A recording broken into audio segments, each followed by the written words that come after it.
Assalamualaikum warahmatullahi wabarakatuh. Selamat pagi anak-anak kelas 6. Di sini di video ini saya akan menjelaskan tentang hadis tentang keutamaan memberi ya. Sebelumnya perkenalkan dulu, nama saya Muhammad Hafid. Sebelum kita memulai pelajaran, marilah kita berdoa terlebih dahulu dengan membaca Al-Fatihah. Al-Fatihah. A'udzu billahi minasyaitonir rajim.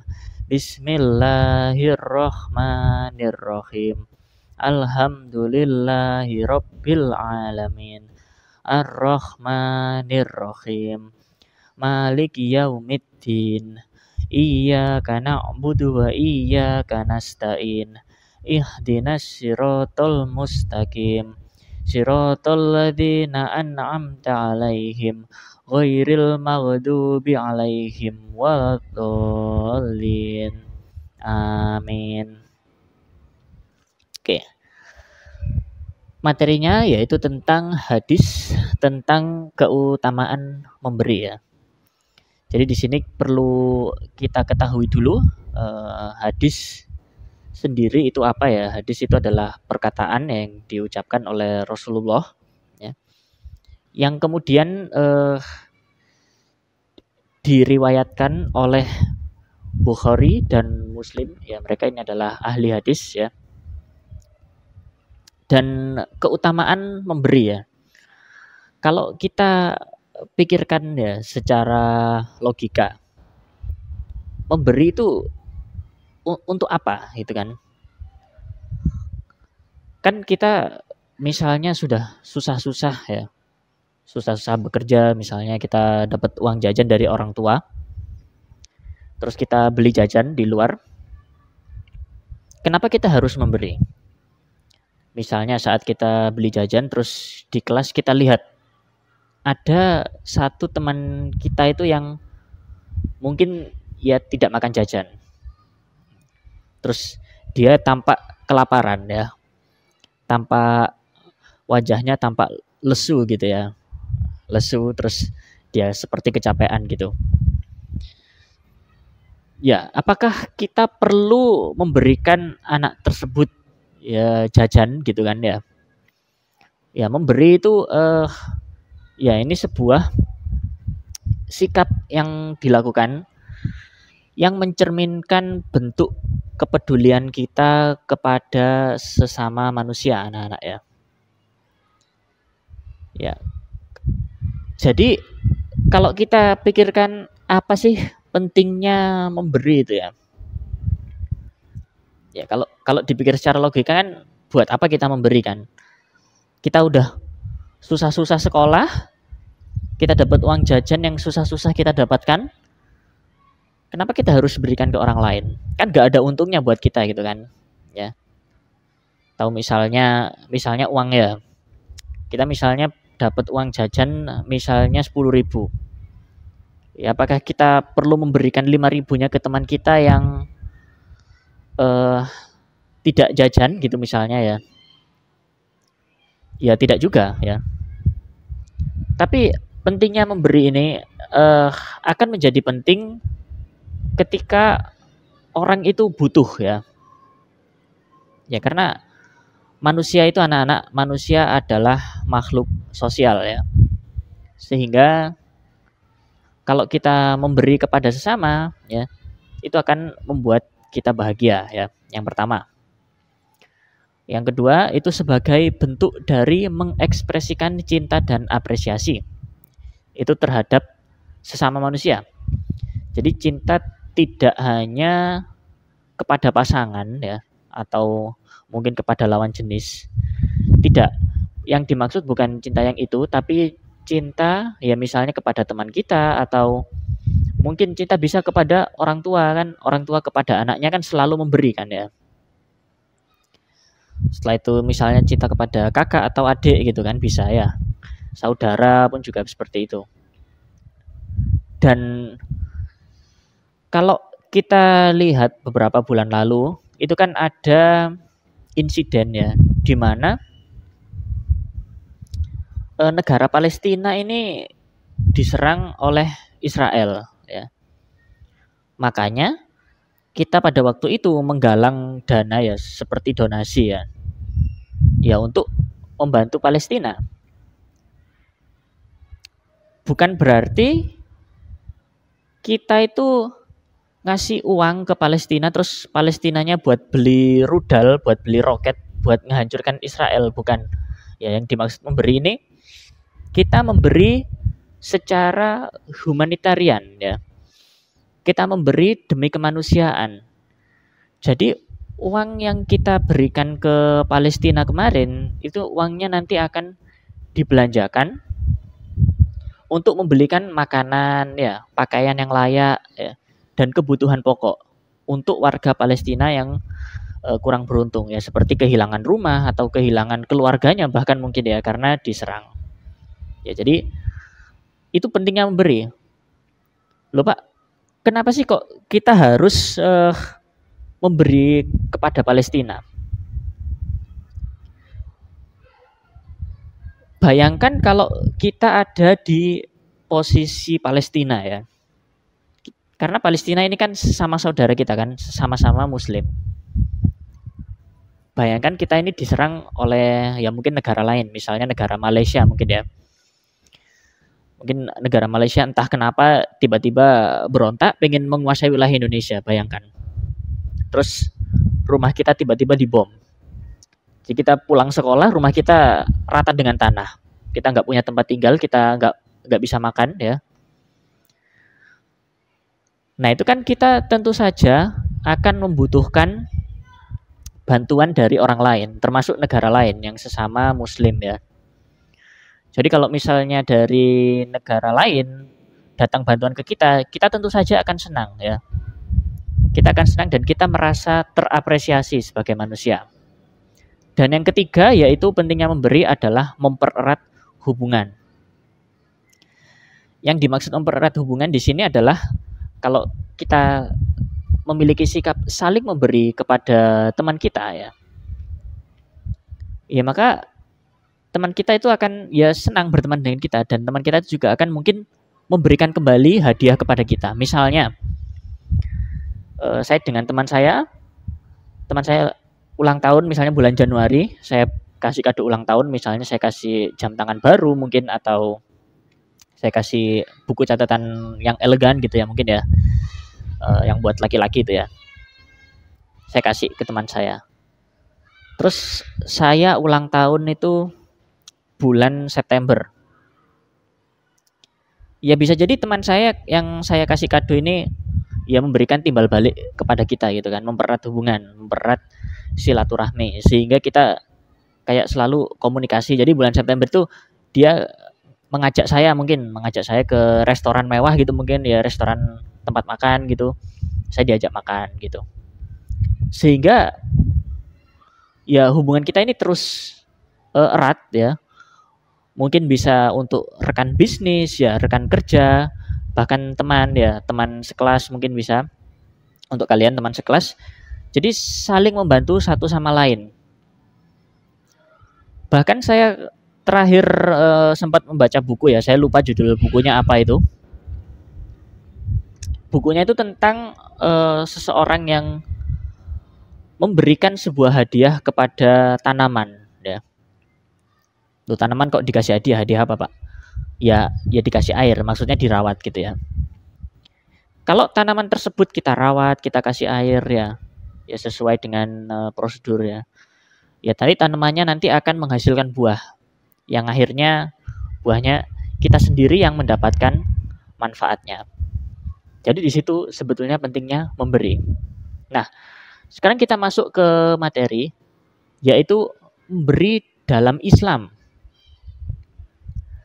Kalau memberi dalam Islam ini ada 3 anak-anak. Yang pertama yaitu sedekah, yang kedua ada infak, yang ketiga ada zakat.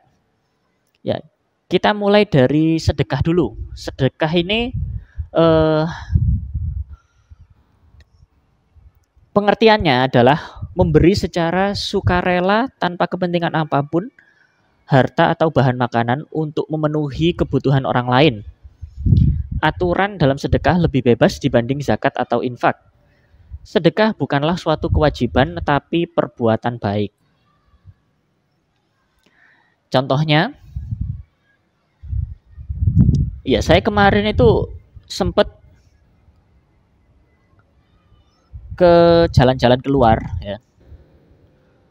Setelah itu saya menemui seorang pengemis ya. Ya, tapi saya tidak melakukan sedekah ke pengemis tersebut. Ya, pengemisnya minta-minta gitu ya. Jadi di pinggir jalan pengemisnya minta-minta seperti ini.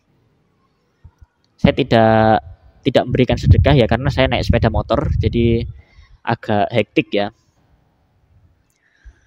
Ya, cuma kalau sedekah itu memberikan sesuatu seperti itu ya untuk orang tersebut ya. Seperti harta atau bahan makanan ya. Untuk memenuhi kebutuhan orang lain. Jadi kalau orang lain itu misalnya kelaparan ya mungkin karena ia tidak bisa bekerja ya.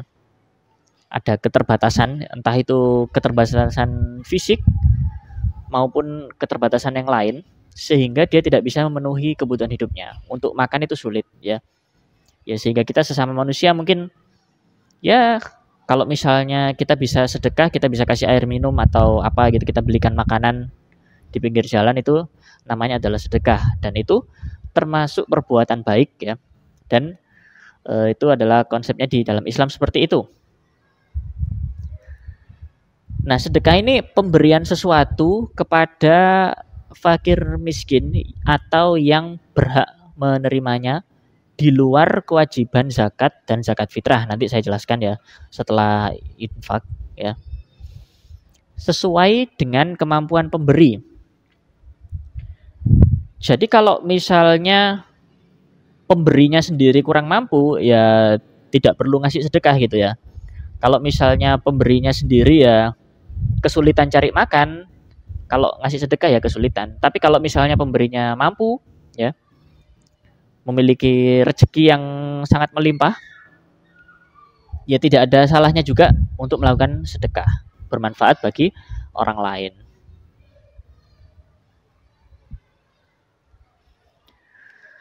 Ya, jadi sedekah ini berasal dari bahasa Arab as-sodaqoh yang artinya pemberian sunnah ya.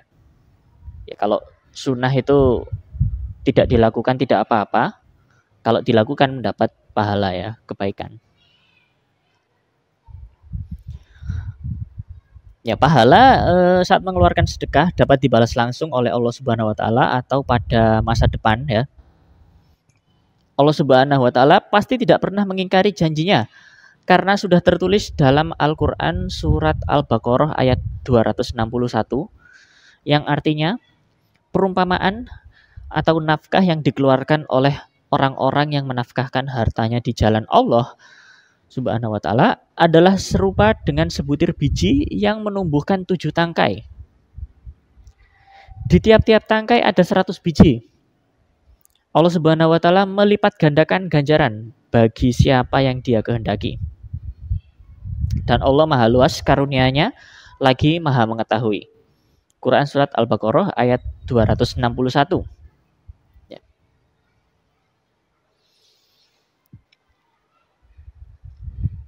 Ya, untuk sedekah ini ada bermacam-macam. Yang pertama yaitu sedekah materi. Yang pertama sedekah dengan uang. Ya, contohnya bersedekah saat bulan Ramadan. Membeli makanan dari pedagang usaha kecil. Ya, kalau kita membeli makan, misalkan ada orang kecil yang jualan di pinggir jalan ya saat bulan Ramadan. Ya, itu kalau kita membeli di pedagang kecil itu kan di sini tertulis juga termasuk sedekah juga ya, karena kalau misalnya kita beli di korporat perusahaan besar ya uangnya nanti ya hanya akan menuju ke orang yang memang sudah memiliki uang gitu kan. Tapi kalau ke pedagang kecil itu akan sangat membantu. Selanjutnya ada sedekah barang. Sedekah barang ini seperti memberikan anak yatim seragam dan baju baru yang awet. Dan ingat, kalau kita ingin memberikan barang ya, misalnya pakaian, itu harus yang layak pakai. Misalnya pakaian baju, kalau sudah bolong-bolong, ya kurang cocok kalau misalnya kita kasihkan ke anak yatim. Ya kalau bisa mungkin baju kita pas kecil dulu. Kita ini kan sebagai manusia kan dari kecil terus tumbuh kan. Nah terus baju kita yang kecil sudah tidak muat lagi. Daripada nganggur di rumah, kita bisa kasihkan ke anak yang lebih membutuhkan. Ya. Sehingga bisa bermanfaat. Setelah itu yang sedekah materi yang ketiga yaitu adalah memberi makan sesama manusia. Ya, memberi makan karena semua manusia pasti butuh makan. Ini juga merupakan salah satu bentuk sedekah. Untuk sedekah non materi, yang pertama adalah ilmu pengetahuan. Jadi sebetulnya kita bisa sedekah itu tidak hanya tentang materi saja. Materi itu yang ada wujudnya ya. Ya tadi itu berupa uang, pakaian dan juga makanan. Kalau yang non materi yang pertama ini adalah ilmu pengetahuan. Jadi kita bisa berbagi ilmu. Ya contohnya guru ini ya. Kalau guru itu kan kadang-kadang juga mau ngajar tapi di luar jam pelajaran. Kalau di jam pelajaran kan dibayar ya pakai SPP. Tapi kadang ada guru itu yang misalnya ngelesi ya. Terus siswanya nggak perlu bayar. Ngelesi misalnya buat anak-anak karena mau ujian akhir misalnya kelas 6. Itu teman guru saya ada ya. Dia ngelesi tapi tidak ingin dibayar. Karena untuk kelas 6 mau ujian akhir. Itu juga bisa disebut dengan sedekah.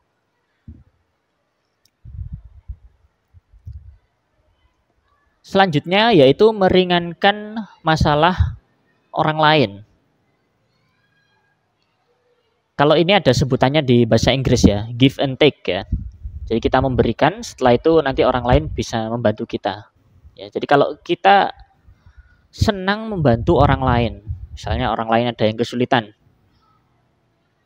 Pak Hafid tolong, ini laptop saya lemot, dibetulkan dong. Ya saya betulkan. Saya tidak minta bayaran. Ya karena itu merupakan sedekah. Ya tapi orangnya itu ngasih sendiri gitu misalnya. Ini besoknya dikasih makanan jajan atau apa gitu kan biasanya. Atau mungkin dikasih baju. Ya itu namanya saling memberi sedekah ya. Ya karena saya nggak minta bayaran, kecuali beda lagi kalau misalnya Pak Hafid tolong betulkan laptop saya. Oke 100.000. Nah itu kan beda lagi, itu namanya bisnis ya. Kalau sedekah ya saya bantu. Loh Pak harganya berapa? Wis nggak usah, itu namanya sedekah.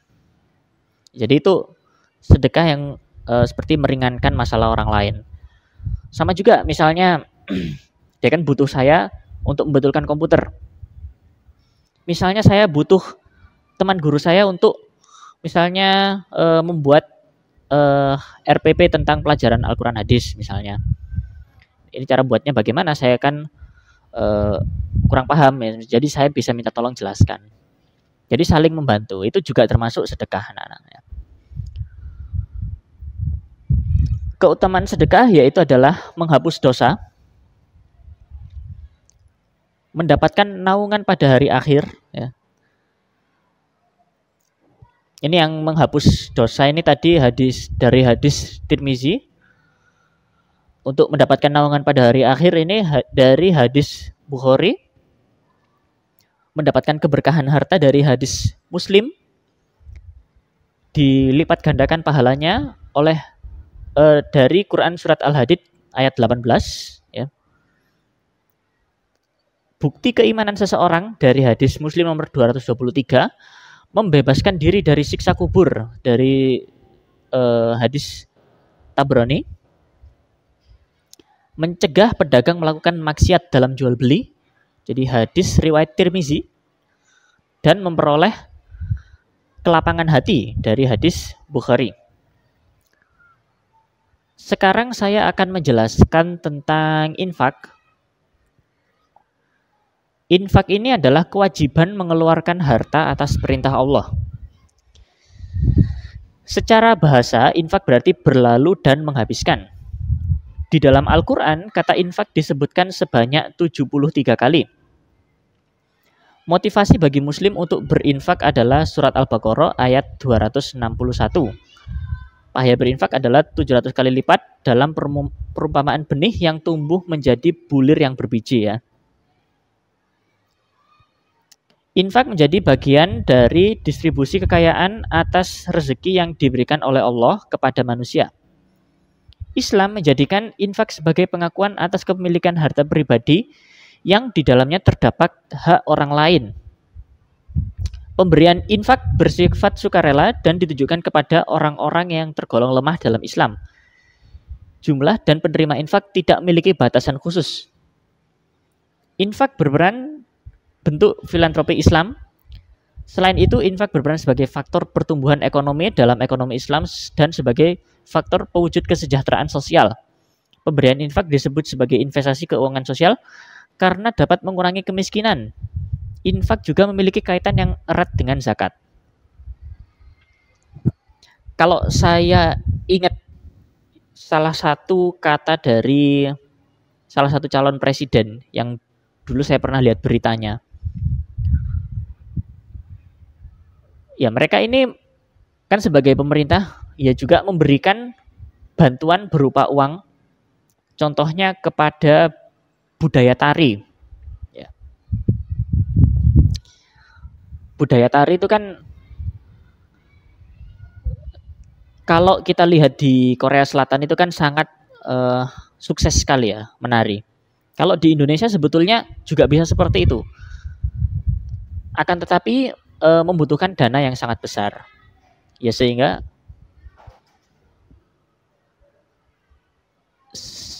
pemerintah harus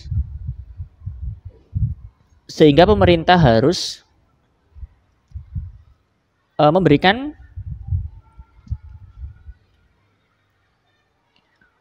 bantuan berupa uang ya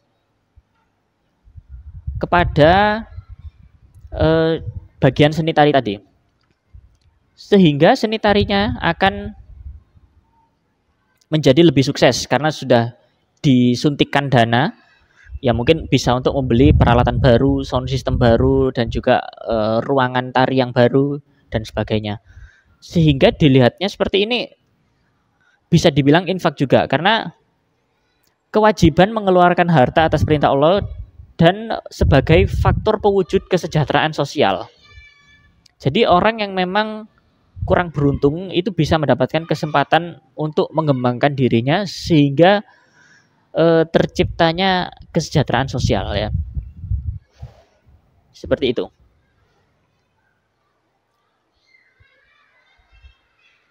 Nah ini secara bahasa berarti infak berlalu dan menghabiskan. Infak juga dapat diartikan sebagai memberikan nafkah kepada yang wajib menerimanya untuk dihabiskan sesuai keperluan penerimanya. Ya seperti contohnya tadi yang barusan saya jelaskan ya.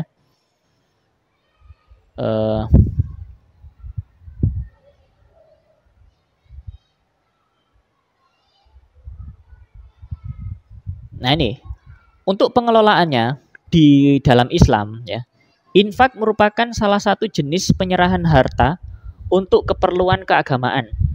Pemberian harta sebagai infak merupakan amalan yang sifatnya sukarela.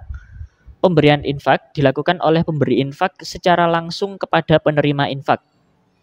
Infak tidak memiliki kondisi pemberian secara terus-menerus. Pemberian infak umumnya hanya dilakukan sesekali. Selain itu, tidak ada batasan kriteria pemberi infak dan jumlah harga yang diinfakkan. Karena itu, tidak ada pengelolaan khusus yang memerlukan tanggung jawab dan pemeliharaan untuk infak harta yang diberikan dalam keadaan utuh dan apa adanya. Salah satu pelaksanaan infak adalah memenuhi kebutuhan keluarga dengan menggunakan sebagian harta yang dimiliki. Pemenuhan infak dilakukan dalam rangka memenuhi perintah Allah. pemberian infak merupakan salah satu bentuk ibadah yang harus menjadi kebiasaan melalui pembiasaan. Pemberian infak merupakan salah satu tanda ketakwaan berdasarkan keterangan surat Al-Baqarah ayat 2-3. Oke, yang selanjutnya adalah zakat ya. Zakat secara bahasa adalah tambahan. Zakat dari segi bahasa, istilah kegiatan mengeluarkan barang yang khusus dengan cara tertentu untuk orang khusus. Zakat dibagi menjadi 5 macam, yaitu zakat peternakan, zakat perkebunan, zakat pertanian, zakat perniagaan, dan zakat logam mulia. Syarat wajib zakat itu ada 5, yaitu Islam, merdeka, kepemilikan penuh, nisab, dan haul. Zakat merupakan rukun keempat dari rukun Islam. Ya, seperti kita sudah mencontohkannya di sekolah, kita sudah anak-anak sudah disuruh untuk membawa beras ya. Ya kalau nggak salah 3 kilo berasnya ya. Itu nanti anak-anak kan sudah membawa zakat, setelah itu diberikan kepada panitia zakat di sekolah ya. Ya saat memberikan zakat ada bacaan doanya ya. Doa atau niatnya. Jadi anak-anak membaca doa mau zakat. Setelah itu nanti berasnya akan ditimbang lagi oleh panitia zakat dan nanti akan disesuaikan. Yang selanjutnya beras tersebut nanti akan diberikan kepada orang yang membutuhkan. Itu contohnya ada di sekolah kita ya, kita sudah pernah melaksanakan. Selanjutnya ini adalah hadis riwayat Bukhari. Al-yadul ulya khairun minal yadis sufla, yang artinya adalah tangan di atas lebih baik daripada tangan di bawah. Konsepnya itu seperti apa? Kenapa tangan di atas lebih baik daripada tangan di bawah? Kan kalau misalnya kita memberi ke orang lain kan tangannya gini ya. Misalnya saya ngasih uang nih ya. Ngasih uang misalnya saya ngasih uang 2.000 nih ya. Terus ini tangannya pengemis. Nah, gini kan. Nah, kalau yang di atas ini kan memberi. Jadi ini tangan di atas. Terus yang meminta ini adalah tangan di bawah. Jadi memberi itu lebih baik daripada kita meminta.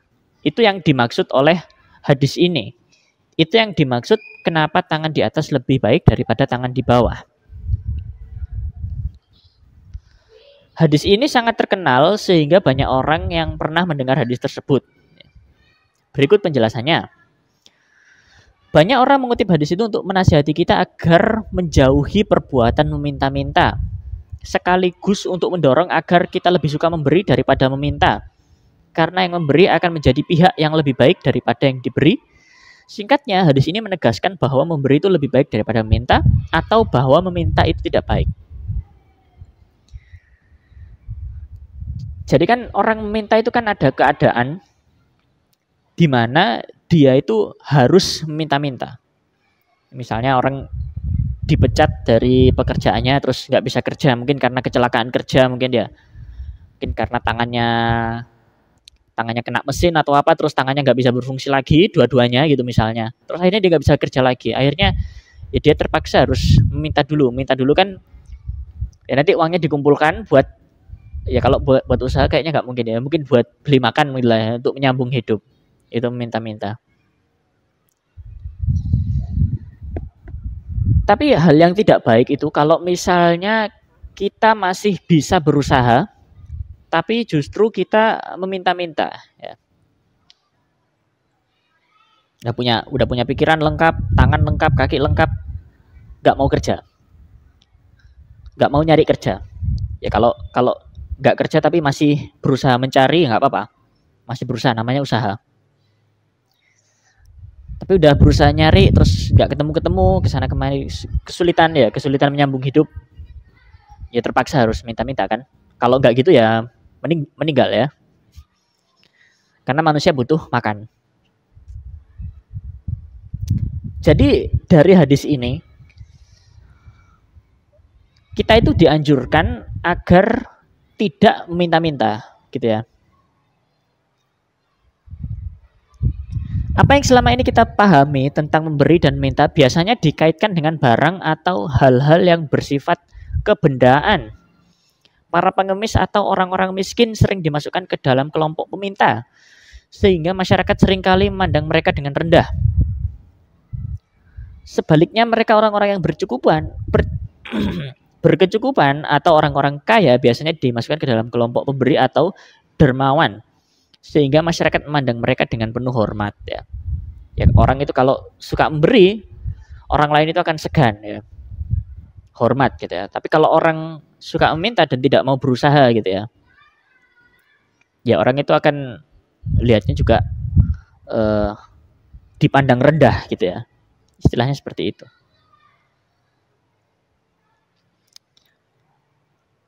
Ya, peminta itu sebetulnya dibagi menjadi dua macam, ya, yaitu peminta barang dan peminta jasa. Seperti tadi sudah saya jelaskan ya, kalau barang itu bersifat material, uang, pakaian, makanan. Kalau jasa itu bersifat bantuan itu tadi. Jadi alangkah baiknya kalau mungkin misalnya kita butuh bantuan, karena kita kan makhluk sosial, kita nggak mungkin melakukan semuanya sendiri. Meskipun kita jualan kan ya, usaha, ya kan kita butuh pembeli juga, nah gitu kan. Sehingga kita pasti akan membutuhkan orang lain. Jadi kalau misalnya kita mendapatkan bantuan, alangkah baiknya kalau kita bisa membantu orang yang membantu kita tersebut ya. Jadi seperti yang saya bilang tadi, give and take ya kalau bahasa Inggrisnya ya.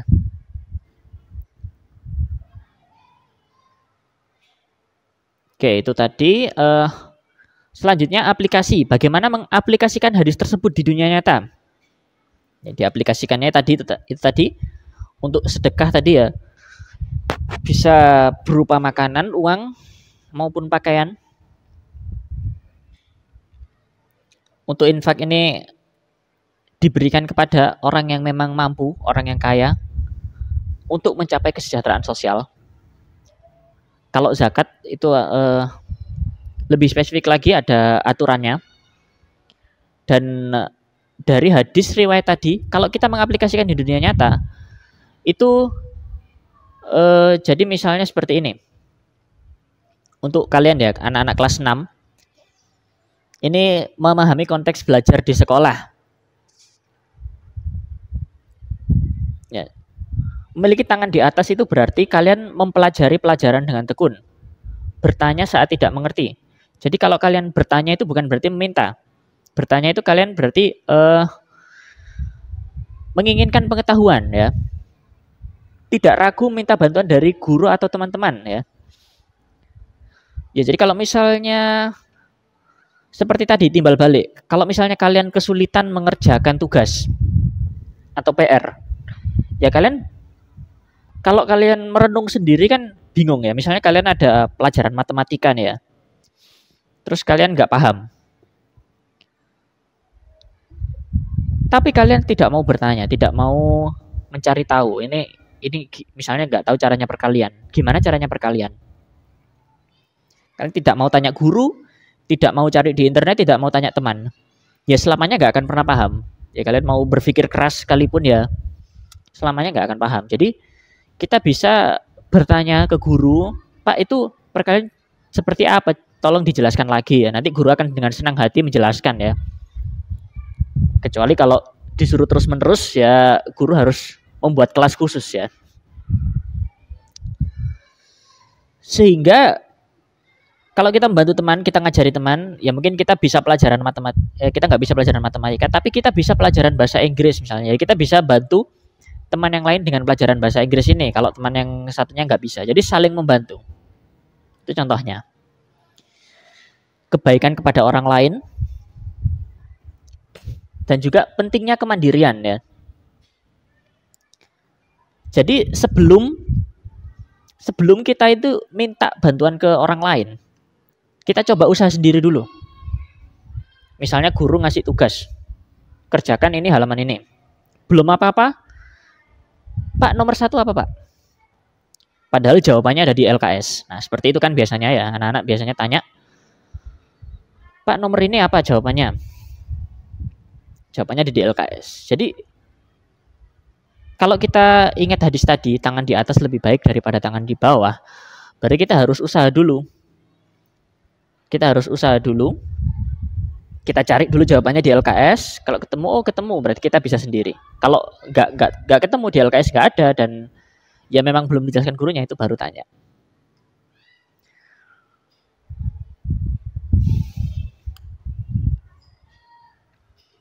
Ya, kesimpulannya hadis yang kita pelajari tadi ini menceritakan tentang pentingnya memberi kepada orang lain.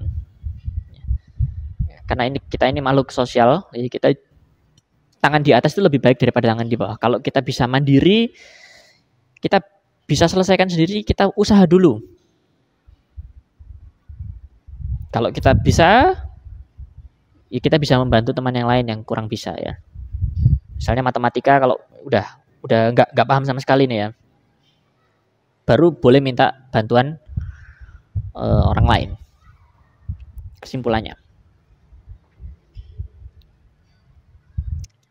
Dan tugasnya, anak-anak silahkan membuat dokumentasi anak-anak melakukan sedekah. Bisa dengan materi atau non materi, ya, bebas. Yang penting ada fotonya, nanti minggu depan dikumpulkan ya. Fotonya bisa, contohnya gimana Pak? Contohnya misalnya kalian bersedekah, ada pakaian yang tadi ya, pakaian bekas yang tentu saja layak pakai, itu kalian berikan ke anak yatim misalnya, atau yang membutuhkan ya, atau mungkin saudara kalian yang lebih membutuhkan. Anak yatim pun nggak apa-apa, ya terserah. Setelah itu nanti kalian foto, kalian cetak fotonya. Setelah itu minggu depan ditunjukkan kepada saya bahwa kalian telah bersedekah ya.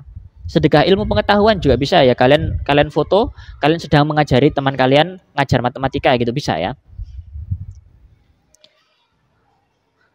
Dan seperti itu cukup sekian pembelajaran micro teaching Al-Quran Hadis dari saya untuk siswa kelas 6 semester 1 atau semester 2 ya, tentang pentingnya bersedekah.